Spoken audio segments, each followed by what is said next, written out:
et l'importance de s'aimer pour être aimé, en gros, et vous avez été quelques-uns à vous sentir hype. Parce que moi je pense qu'en fait être célibataire c'est super et ça peut aider à mieux s'aimer, et je vais essayer de te faire comprendre pourquoi.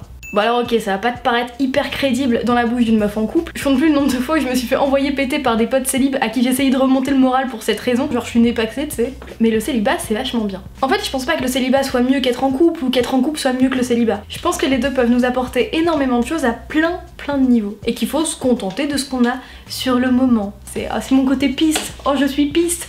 Comme l'urine. Je connais plein de gens qui dépriment ou ont déprimé en étant célibataire. Je peux comprendre parce que perso j'ai connu deux façons de l'être. Jusqu'à mes 18 ans bien tassés, je péchotais rien du tout. Et je me sentais seule et nulle et triste et chum. Bah c'était pas terrible hein.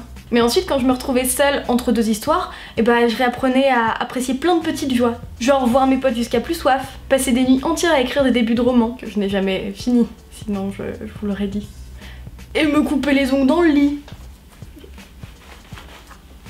Je sais pas pourquoi j'ai dit ça, Bien sûr on peut le faire quand on est en couple, mais de deux choses. Pourquoi est-ce qu'on pourrait pas en profiter de fou quand on ne l'est pas? Puis alors y a pas à dire, y a quand même une contrainte de temps en moins quand on est célibataire. Rien qu'à soi qu'on devrait, je trouve, organiser à l'avance et attendre avec impatience. Ça permet selon moi de devenir actif de son célibat, de ne plus le subir et de reprendre le dessus si tu le vis mal. Ça peut être par exemple passer la soirée à écouter tes chansons honteuses préférées en dessinant, ou regarder des films d'horreur en buvant de la tisane, ou se cuisiner son plat préféré et le savourer devant des vidéos YouTube. C'est toi qui choisis. Bon, rien n'est idyllique non plus, hein. Je te dis pas de culpabiliser si parfois t'as le moral qui sent la chipot. C'est normal d'avoir le blues un petit peu de temps en temps. Mais après une semaine où t'as fait des dates avec toi-même, où t'as vu tes potes autant que tu voulais et où t'as créé plein de trucs, je te mets au défi de continuer à dire que t'as une vie de merde. Je suis persuadée qu'il vaut mieux se considérer avant tout comme un individu indépendant et libre. Toby est libre.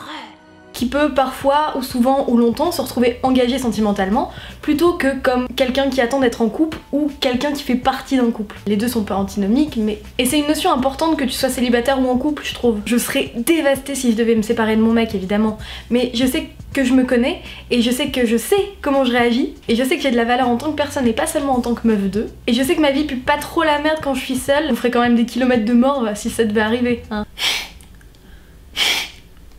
Pas très grave parce que j'adore les huîtres. Mais t'as l'idée. Et ça me donne envie de rester avec lui parce que je l'aime. Et pas par peur de la solitude. Profiter de son célibat pour apprendre à se connaître, c'est super aussi. Je veux dire, quand on est petit et ado, on grandit aux côtés de nos parents, et même quand ils sont super comme les miens, on a quand même tendance à calquer nos sens quoi. Enfin, Être célibataire, c'est vachement bien pour se recentrer sur soi-même et réaliser qui on est vraiment, et pour apprendre à analyser nos émotions et notre façon de les gérer. Ça permet d'apprendre à se faire une opinion sur les choses et les gens sans être forcément influencé par quelqu'un d'autre. Je vais pas te dire que l'amour ça te tombe dessus quand tu t'y attends le moins parce que ça fait venir des autres. Et petit 2, ça te tombera en tout cas mieux dessus si tu t'aimes. Ça fait pas un pli, hein. Il y a un film que j'aime pas mal, c'est Le Monde de Charlie. Dedans, à un moment, il y a le prof qui dit à Charlie un truc hyper super. On accepte l'amour qu'on pense mériter. Sauf que si tu penses mériter 3 fois rien... Mais t'es sûr que tu veux sortir avec moi en vrai? Bah ouais, grave. Non, parce que bah je me ronge les ongles. Et je crois que je pue un peu de la gueule aussi. Et tu trouves plein d'exemples dans ton passé amoureux et les expériences de tes potes, de gens qui ont souffert de ouf parce qu'ils pensaient qu'ils méritaient que ça, et qui s'aimaient pas assez pour se dire ça sentirait pas un peu la merde par ici?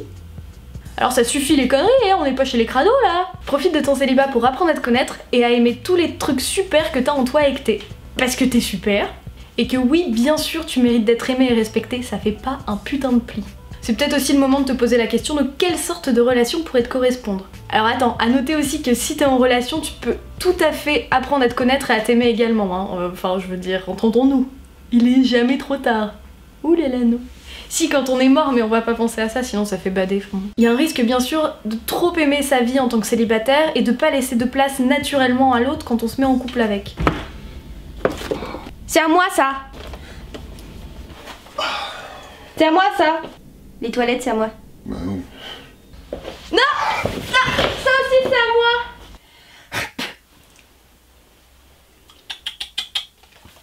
C'est à moi ça?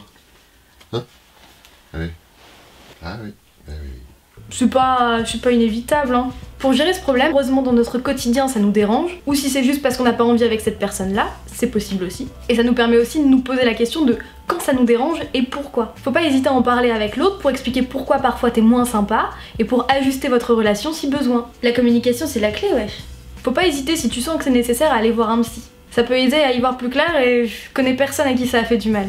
Vraiment bien au contraire. D'ailleurs, je peux que te conseiller la vidéo qu'a faite Laurine Sassano sur ce sujet malheureusement tabou. Rendez-vous en barre d'infos, TMTC. J'ai pas évoqué le sujet de la pression sociétale du couple, parce que j'y connais rien. Donc je pense que c'est une bonne réflexion. Bah, si un jour tu te mets en couple avec quelqu'un, bah, c'est pas par nécessité de te mettre en couple du coup. C'est plus par envie d'être un de la vie. D'ailleurs bah ça existe pas, hein. Mais c'est ce que je pense. Alors hésite pas à me contredire, hein. Allez, bisous!